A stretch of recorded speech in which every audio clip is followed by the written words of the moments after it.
আসসালামু আলাইকুম। মুন্নি আপাই কট খাইছে। মুন্নি সাহা আমার সিনিয়র কলিগ। মানে একসময় সাংবাদিকতা করতাম তো। সেই সময় আমার অনেক সিনিয়র ছিলেন তিনি আর কি। আমি তখন নিউজ টুডেতে চাকরি করি, ডেইলি নিউজ টুডে, একটা ইংরেজি দৈনিক পত্রিকা। কেবল সাংবাদিকতা শুরু করছি আর কি তখন। তো তখন কয়েকজন সাংবাদিককে তারকা সাংবাদিক হিসেবে চিন্তা আমরা। তার মধ্যে মুন্নি সাহা একজন, জয় মামুন একজন, শাবান মাহমুদ একজন। তো শাবান মাহমুদ হচ্ছে গিয়ে আমার গ্রামেরই একজন বড় ভাই। তার সঙ্গে সখ্যতা একটু বেশি আমার। তার সান্নিধ্য পাওয়া, তার সঙ্গে কথা বলা, এটা খুব একটা আহামরি কিছু ছিল না ওই সময়। কিন্তু মুন্নি সাহার সঙ্গে একটা ছবি তুলতে পারা, বা তার সঙ্গে গিয়ে দুইটা কথা বলা, বা তার সঙ্গে একসঙ্গে বসে এক টেবিলে খাওয়া, এটা আমাদের কাছে, আমরা যারা ওই সময় ইয়াং জার্নালিস্ট, তাদের কাছে একটা ব্যাপার ছিল। তো যাই হোক, একটা পলিটিক্যাল ইভেন্টে গেছিলাম, সম্ভবত খালেদা জিয়ার কোনো প্রোগ্রামে গেছিলাম নিউজ কভার করতে। তো ওই ইভেন্টে মুন্নি সাহা ছিল। তো ইভেন্ট শেষ করে প্রেস ব্রিফিং শেষ হওয়ার পরে আমরা যখন বেরোইছি, বের হওয়ার পরে মুন্নি সাহাকে দেখে তো আমার ভেতরে উথাল পাথাল শুরু হয়ে গেছে। ওরে বাবা, এত বড় সাংবাদিক, তার সাথে যে একটু কথা বলতে হবে। যাই হোক, গেলাম, যা পরিচয় দিলাম এবং কথা বললাম। সেও খুব আন্তরিকতার সঙ্গেই কথা বললো আমার সঙ্গে, এবং ছোট ভাই হিসেবে খুব ভালো ট্রিটমেন্ট দিল। মানে সে অহংকার টহংকার ওরকম কিছুই না, একবারে মাটির মানুষ। ওই থেকে তার আসলে মোটামুটি ভক্তই বলা যায় আমাকে, মুন্নিশার ফ্যান বলা যেতে পারে। তো দিন যায়, আরো অনেক কিছু দেখি, অনেক কিছু বুঝি, অনেক কিছু শুনি। সেই থেকে তো প্রায় 15-16 বছর আহ, অতিবাহিত হয়ে গেল, 20 বছরের মতো তো অতিবাহিত হয়ে গেল। হ্যাঁ, অলমোস্ট 17-18 বছর পার হয়ে গেল।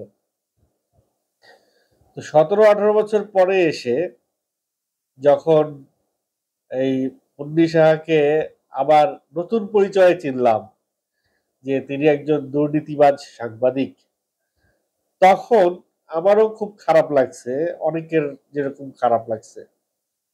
তবে উনি যে মানুষকে মাঝে মধ্যে আহ অপমান করে কথা বলতেন, প্রশ্ন করতেন, বিব্রতকর প্রশ্ন করতেন, এই গুণাগুণটাই আসলে ওনাকে একটু আলাদা করে রাখছে।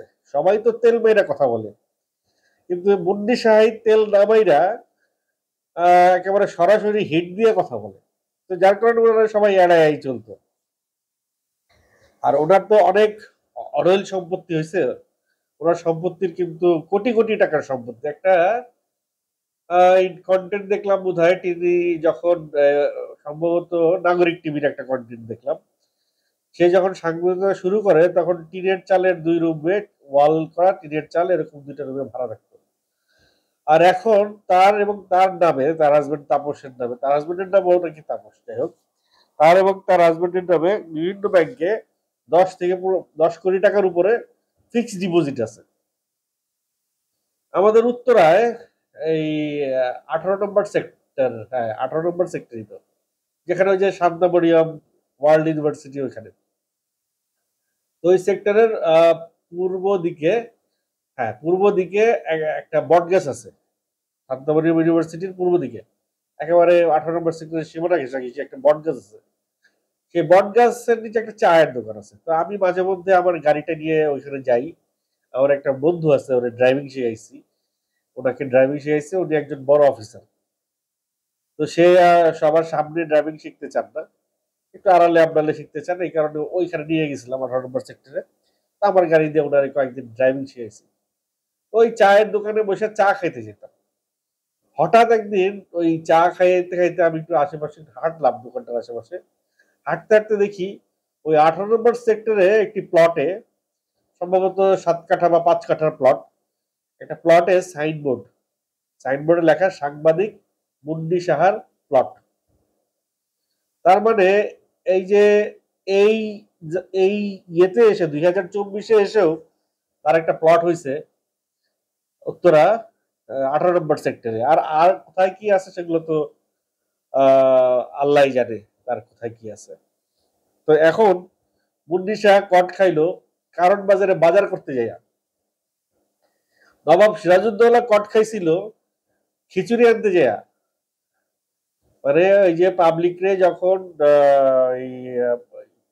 কি ভোজ জানি বলে, কাঙালি ভোজ, কাঙালি ভোজের মতো করে যখন খিচুড়ি খাওয়াইতেছিল, ওই ক্ষুধার যন্ত্রণা সহ্য করতে না পেরে নবাব সিরাজউদ্দৌলা গেছিল পরিবারের জন্য সেই খিচুড়ি আনতে। খিচুড়ি আনতে যে তার পায়ের যে জুতা ছিল মণিমুক্তা খচিত, সেই জুতা দেখা মাঝি চিরা ফেলছে এবং খবর দিচ্ছে সবাইকে। ওই ইংরেজরা এসে তাদের ওখান থেকে গ্রেফতার করে নিয়ে গেছে। আর মুন্নি সাহা এত পয়সা মালিক, এত টাকা পয়সা সে অবৈধভাবে অর্জন করছে, তার এখন এই মুহূর্তে আইসা কারণ বাজারে সবজি কেনার কোনো দরকার ছিল? কোনো দরকার ছিল বলেন? সে তো যাবে সুপার শপে, তার এত টাকা খাবে কে? সে যেই টাকা কামাই করছে এই টাকা খাওয়ার তো লোক নাই।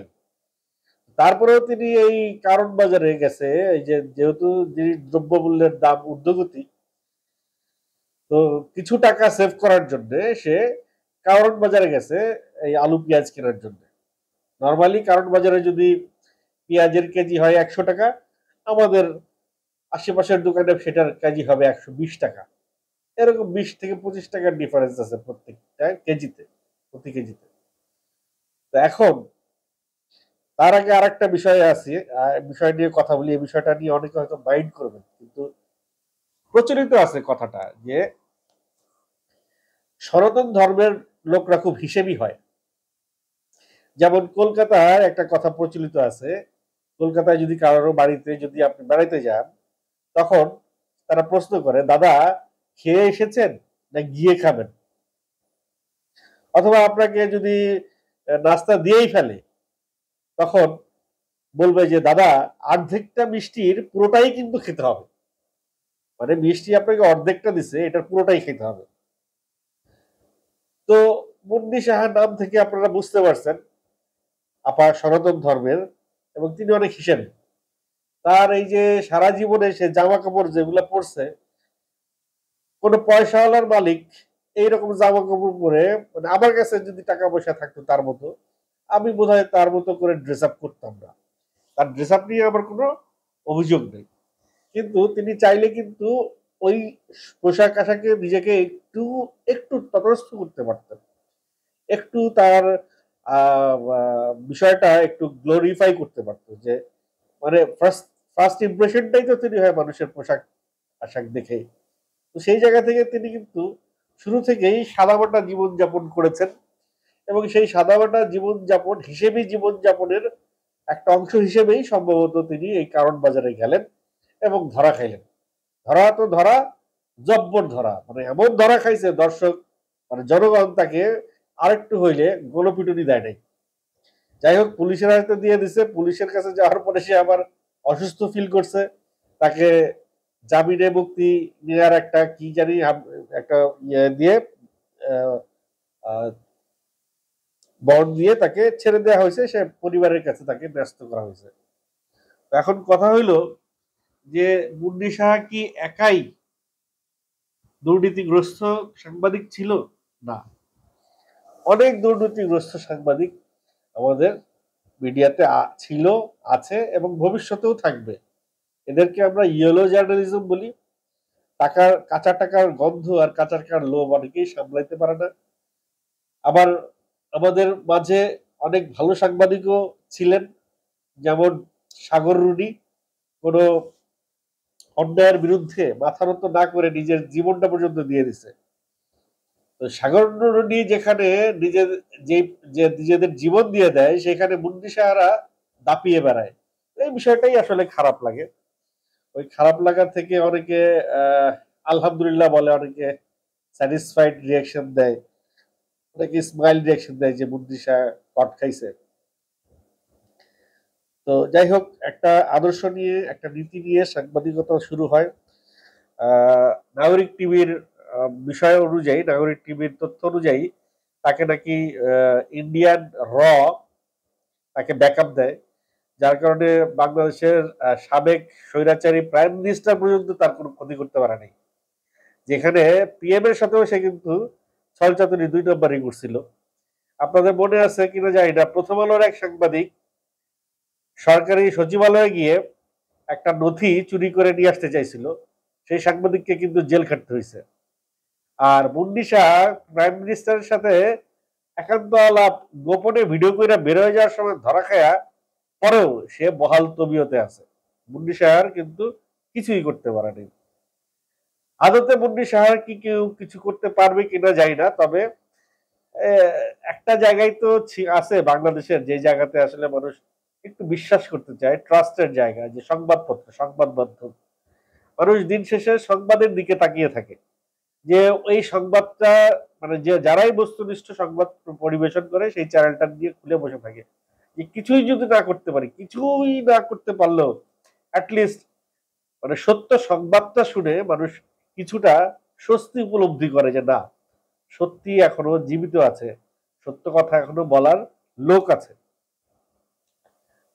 তো সেই জায়গা থেকে আসলে মুন্নি সাহার যে পতন, যেটি অনিবার্য ছিল, সেটি এটাই, এরকম পরিণতি দেখার কথা ছিল, সেটাই সে দেখছে। প্রকৃতি তার আপন নিয়মে শাস্তি দেয়, সেই শাস্তি থেকে মুন্নি সাহা কেন কেউই ছাড় পাবে না।